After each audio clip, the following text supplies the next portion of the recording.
एक बात अपने जीवन में सदा उतार करें। घर में अगर तुलसी का क्यारा है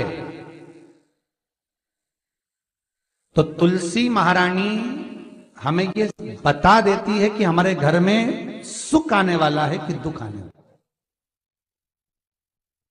जैसे शनि अपना प्रकोप दे रहा है या शनि उतर रहा है, ये किसी से पूछने की जरूरत नहीं पड़ती, अपने आप मालूम पड़ जाता है। कैसे? शनि कथा अगर आपने सुनी हो तो उसमें व्याख्यान आता है शनि कथा में, पांव की चप्पल बार बार टूट रही हो,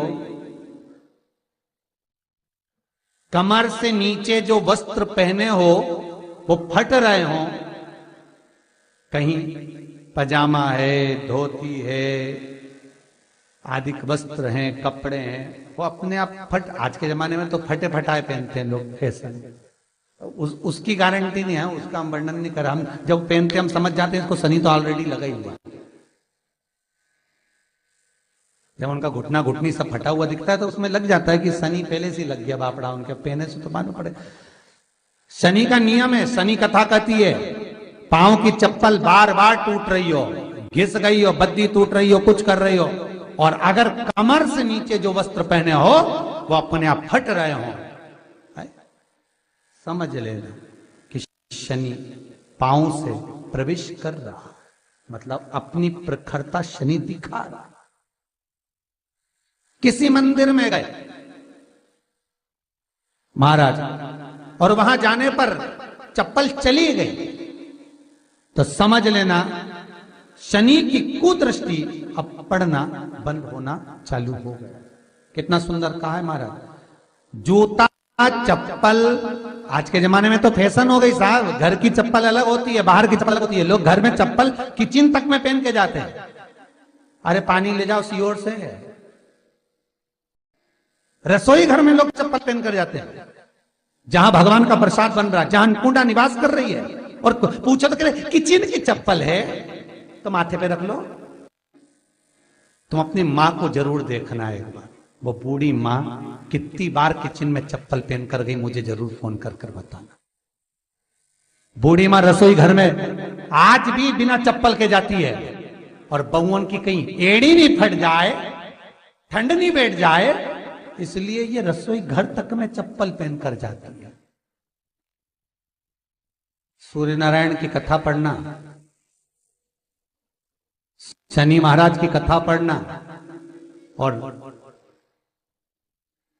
गरुड़ पुराण की कथा पढ़ना, जिन जिन कथाओं का हम व्याख्यान कर रहे हैं उसको पढ़ना जरूर हो। क्या लिखा है? घर के अंदर जब चप्पल जाती है, रोग, बीमारी, कष्ट, तकलीफ चालू हो जाती है। तुमने चप्पल क्यों पहनी? ठंड नहीं बैठ जाए, रोग नहीं बैठ जाए। घर के अंदर उतना बढ़ गया, एक कालीन बिछा दो, एक दरी बिछा दो, मोटा आसन बिछा दो, जिस पर तुम चल लो। जरूरी है कि कई कई लोगों को तो हमने ये भी देखा कि कालीन पर भी चप्पल पहन के चलते, और ब्राह्मणों को भोजन परोस रहा है, गुरुजन को भोजन परोस रहा है, ठाकुर जी की थाली बना रहा है, ठाकुर जी का थाल लगा रहा है, तो भी चप्पल है पांव में। तेरा क्या होगा रे कालिया, क्या होगा? विचार तो करो। देह पड़ी रे जाए यहीं पर, फिर कुंडल और नगीना, क्या हरि नाम नहीं तो जीना।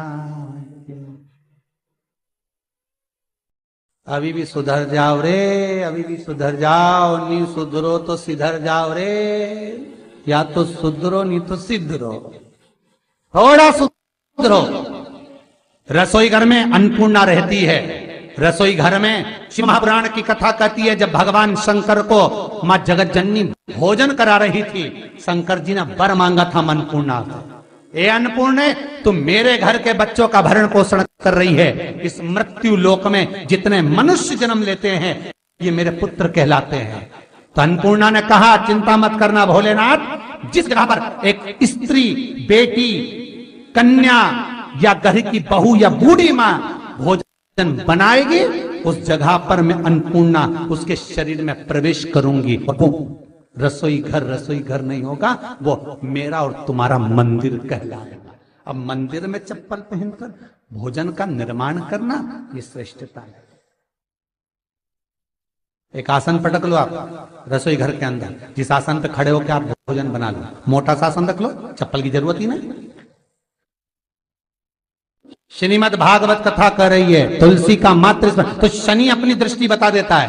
शास्त्र कहता है जब घर के अंदर प्रवेश करने के, जब आप घर में प्रवेश करें तो एक कोने में चप्पल को उतार दें। बाहर जगह नहीं है तो घर के अंदर प्रवेश कर कर लेफ्ट में चप्पल को उतार दें। और 7 या 3 कदम के अंदर चप्पल उतर जाना चाहिए घर के अंदर भी। और उसके बाद अगर चप्पल अंदर प्रवेश कर रही है तो राहु केतु शनि के साथ प्रवेश करते हैं, जिसके घर में बीमारी कभी पीछा नहीं छोड़ती। शनि कथा, सूर्य की कथा का स्मरण करिए, आपको मालूम है, पहचान हो जाता है। महाराज तुलसी बता देती है कि आपके घर की दशा क्या है। बार बार जल डालने के बाद भी तुलसी सूख रही है, बार बार आप पूजन कर रहे हैं, पाठ कर रहे हैं तो भी तुलसी के दल सूख रहे हैं। तुलसी बता देगी कि तुम्हारे घर में तकलीफ आने वाली है, कष्ट आने वाला है, सूख रही है। किसी ने जरूर कुछ ना कुछ ऐसा है कि इसमें घर में कुछ तकलीफ आएगी। तुमने लगाया फिर सूखी, फिर लगाया फिर। तुलसा महारानी बता देती है कि कष्ट है। और जिस गमले की तुलसा घेर घमोर हो, फलित हो, आनंद में हो, तो उस घर में फिर दुख नहीं आता, समृद्धि खुद बढ़ती चली। जिन शंकर भगवान को आप जल चढ़ाते हो, जिन ठाकुर जी से आप लाड लड़ाते हो, जिन भगवान कृष्ण का आप स्मरण करते हो, राधा रानी का आप नाम जाप करते हो, जिस परमात्मा का आप भजन कर रहे हो, कीर्तन कर रहे हो, नाम जाप कर रहे हो, नाम स्मरण कर रहे हो, उससे तुम्हारा एक संबंध होना चाहिए, एक रिश्तेदारी होना चाहिए। और उससे जब तुम्हारा कोई संबंध रहेगा, उससे जब तुम्हारी कोई रिश्तेदारी रहेगी, तो उस रिश्तेदारी में जैसे ही आपके प्राण छूटे और छूटते से ही आप जब गए तो जाते ही आप कहोगे कि कृष्ण से मेरा ये संबंध है, वो मेरा पुत्र, वो मेरा भाई, वो मेरा बेटा, वो मेरा सगा, वो मेरा रिश्तेदार, वो मेरा कुटुंबी, वो मेरा पुत्र। जब कहोगे तो तुरंत प्रवेश हो जाए। महाराज भगवान से संबंध होना चाहिए। कई लोग भगवान को सवेरे से रिझाने बैठते हैं तो भगवान को बनी बनाई बात कहते हैं। ये पाठ कर लो, ये पाठ कर लो, ये पाठ कर लो, ये स्तुति कर लो, सारा बना बनाया। तुमने अपने दिल से कौन सी स्तुति गाई? तुमने अपने दिल से कौन सा भगवान को निवेदन करा, कौन सा नमन करा? बस सवेरे उठना है, नहाना है, भगवान के सामने जाना है, भगवान को नहलाना है, कपड़े पहनाना है, अगरबत्ती लगाना है, थोड़ा सा शक्कर का भोग लगाना। इतने सारे देवी देवता, शंकर जी, राम जी, गणेश जी, सारे देवता, और 2 खुरमा लेके आए, 1 बालूशाही लेके आए, 2 मठरी लेकर आ गए, 1 मठरी लेकर आ गए, और भगवान को इतनी सी कटोरी में रख दी। अब बोले, कई लोगों से पूछा, इतनी सी कटोरी में 1 मठरी, 1 खुरमा, और रोज मठरी खुरमा एक साथ नहीं रखती। वो तो आज दिन मठरी का भोग लगा दिया, कल खुरमे का लगाएगी, परसों गुजिया का, परसों पपड़िया का, कोई डब्बे में भरे भराए रखे रख दिया, और 1 लड्डू रोज लगा देगी, इतना बड़ा। तो पूछा, इतना सा लड्डू और इतने सारे भगवान कैसे खाते होंगे? तो क्या भाव से। तो हमने कहा, तुम भगवान को क्यों? बहुत दुख है गुरु जी, बहुत। श्री शिवाय नमस्तुभ्यम। दोस्तों, हर हर महादेव। पंडित प्रदीप मिश्रा जी ने बताया, घर में अगर तुलसी का पौधा है तो तुलसी महारानी तुरंत बता देती हैं घर में क्या होने वाला है, घर की स्थिति क्या है, तथा पंडित प्रदीप मिश्रा जी ने इस वीडियो में तुलसी में क्या चीज रख देने से आपके घर में सफलता होगी, यह उपाय बताया है। इस वीडियो को कृपया पूरा देखिए। हर हर महादेव।